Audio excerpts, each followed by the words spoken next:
Hello, it's the comic book guy, and welcome back to the Amazing Spider-Man One More Day, part 3 of 4.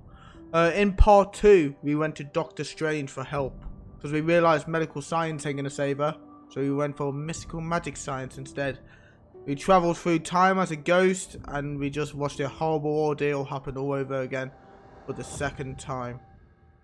And we were coming to terms with the fact that there's nothing we can do until a mysterious little girl said she can help. But let's find out what happens next in part 3 of One More Day. What are you doing out here by yourself, kiddo? This isn't a safe place. If I told you, wouldn't that mean I was talking to a stranger? Well, yes. And you wouldn't want me to get into the habit of doing that, would you? No. Because you like to protect people. Yes.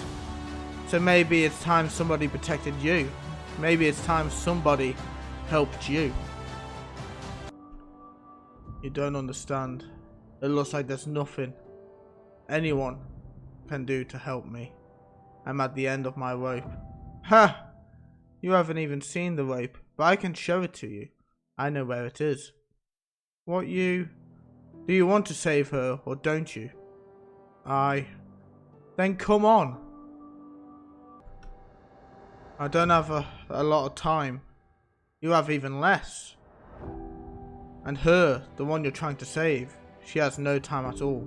Spider-Man, One More Day, part 3. I don't think you should. That is, where are your parents? Oh, they're around, but they cut me a lot of slack because I'm very smart for my age. I take after my dad that way. That's so? Yeah, but frankly I'd rather take after my mom. She's beautiful. Well, I'm sure you'll grow up to be very beautiful. And what if I never grow up? You know what your problem is? You're selfish. Whoa, hang on. You're selfish and you're self-involved. And you always put your pain at the center of the universe. As long as you can go to sleep with a clear conscience, you don't care who else has to pay the price for that good night's sleep. The whole world has to answer for your pain. And you know why? Because making the pain big makes you big, makes your revenge big, makes you feel big. Those are awfully big ideas for a kid. Never mind. You're an idiot. You're just what everybody always said you were. I shouldn't have said anything. That's not why I'm here. I should just take you to the next step and let it go. It's time for you to let everything go. Everything? Wait, you shouldn't go down that alley. It's not safe. Wait. There was a girl just here. Oh yeah? Her? That's just how it is. 1 minute she's here, the next she's gone. So, who are you? Can I help you? Oh well, I mainly work in software design and testing computer games. Mostly first-person shooters, space combat games, superhero stuff. Yeah, I kind of fell into that right after high school. Well, that sounds kind of like be kind of fun. A fun job. You know why guys like me get into games like that? Because there's something missing. We look around our world where there used to be a chance of being a hero, of being important, and it's just not there the way it used to be. You can't just pick up a gun and become a gunfighter, or go off and explore for a whole new world, or pull a sword out of a stone, or rescue a damsel in distress, or... So we play games and we read books, because the world we got isn't the world we thought we were supposed to get, the world we thought we'd been promised by somebody, because things didn't turn out the way they were supposed to. So we go someplace else, but those places don't really exist. Well, yeah, well, nothing's perfect, right? If I could do any of those things in real life, really be those things, a hero, somebody who could change the world, save lives, I guess I'd be the happiest guy on earth. I'd never ask for anything else. Wouldn't need anything else. I'd be grateful.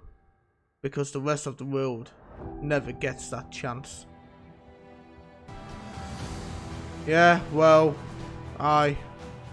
this isn't going to get me any closer to finding that little girl before she gets in trouble.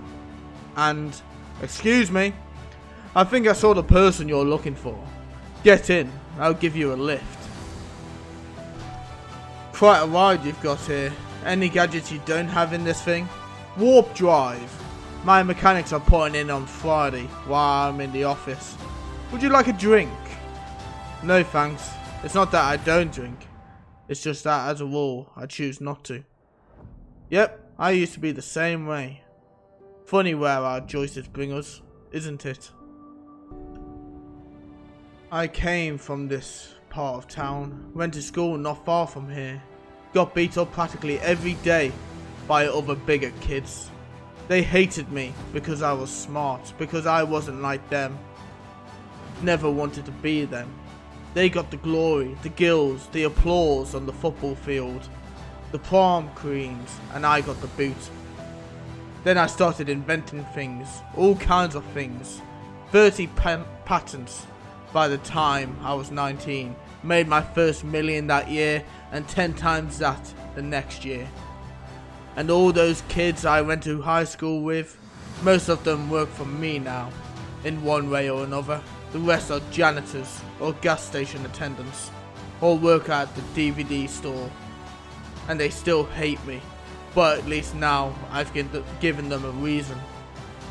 Even so, you must be happy now that you've got everything you ever wanted. No, not everything. There was a young woman I once knew from high school. Beautiful. She was all I ever really wanted. I lost her. This is where we get off. What you're looking for is right down here. I'll show you. I could use the walk. You know what's funny? I live in a 10,000 square foot penthouse apartment in Manhattan, overlooking Central Park. I have every piece of art, every toy, all the CDs, DVDs and plasma screens, TVs anyone could ever ask for. I have a dozen women on speed dial who will come over any time, day and night, to make sure I'm not alone. I have everything I've ever wanted. And I'd trade it all for her. For just one woman who truly, honestly loved me. Not for the money, not for what I can do, just for me. And I'll never have that.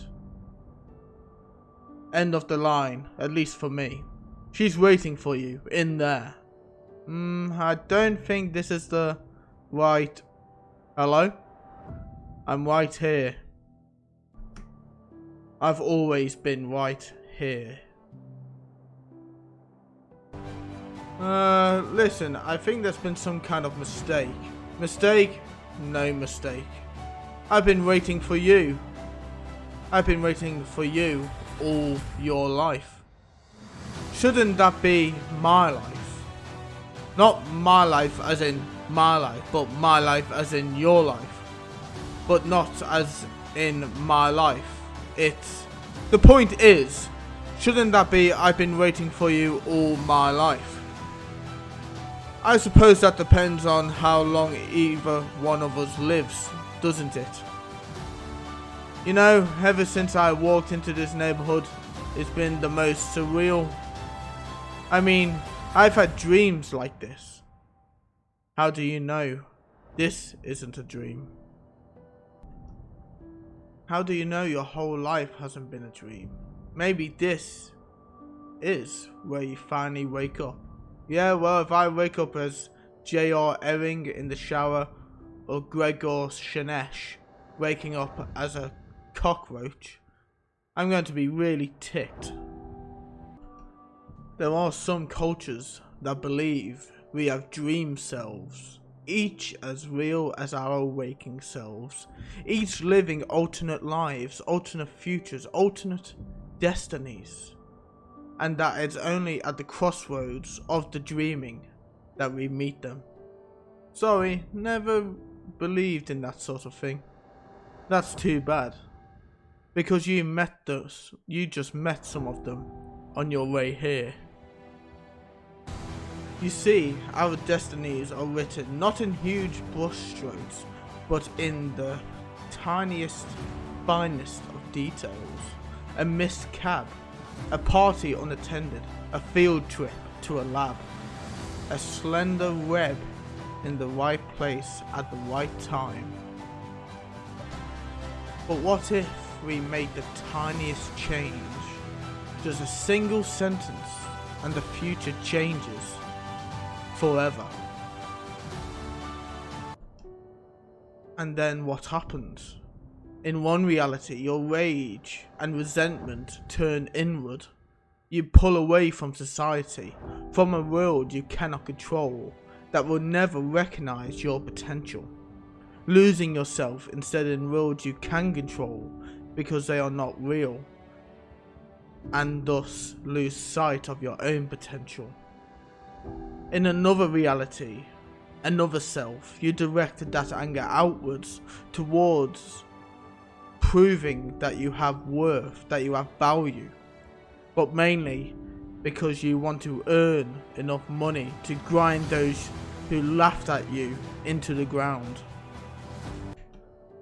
The patents come and the money follows. You're a billionaire by the time of 30.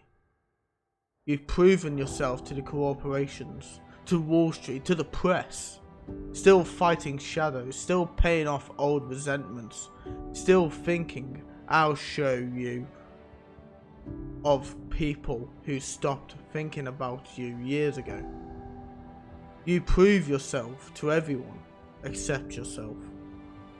Those are only two of the infinite number of possibilities, alternate Parkers, though I confess I find it interesting that in nearly all those iterations you end up alone. Yeah, is that so? So in which iteration do I end up a little girl? Oh, that's another story. You're not ready to hear that one yet. And I'm not yet ready to tell it. Soon though. Okay, look. I don't know who you are or what game you're playing, but I officially just stopped caring. I've got important things to do and got no time and not a lot of time. Actually, time is all you have. And as for those important things, you've already failed. Everyone's told you the same thing. Your aunt is going to die and there's nothing you can do about it. But I can. I am the only one who can save her. Mephisto. I told you our destinies are made up of the smallest brushstrokes, the finest details. Some of those details I am not allowed to touch, but others can be touched with the permission of the one involved. Where everyone else has failed, I can guarantee that I can and will save your aunt's life. And in return you want my soul, is that it? Your soul? Hardly. I stopped making that deal with people like you ages ago. Do you know what someone does in hell who has sold his or her soul to help someone else? They suffer righteously, nobly, sustained through eternity by the knowledge that their actions save someone else. And really, where's the fun in that? Besides, knowing what's to come, there's still a more than ever chance I'll get your soul straight up, and that's a far more appetizing prospect. No, in cases like this, I traffic in a more elegant and satisfying currency than souls, Mr. Parker. I deal in the currency of misery, loss, despair, hopelessness, pain, regret, and sadness.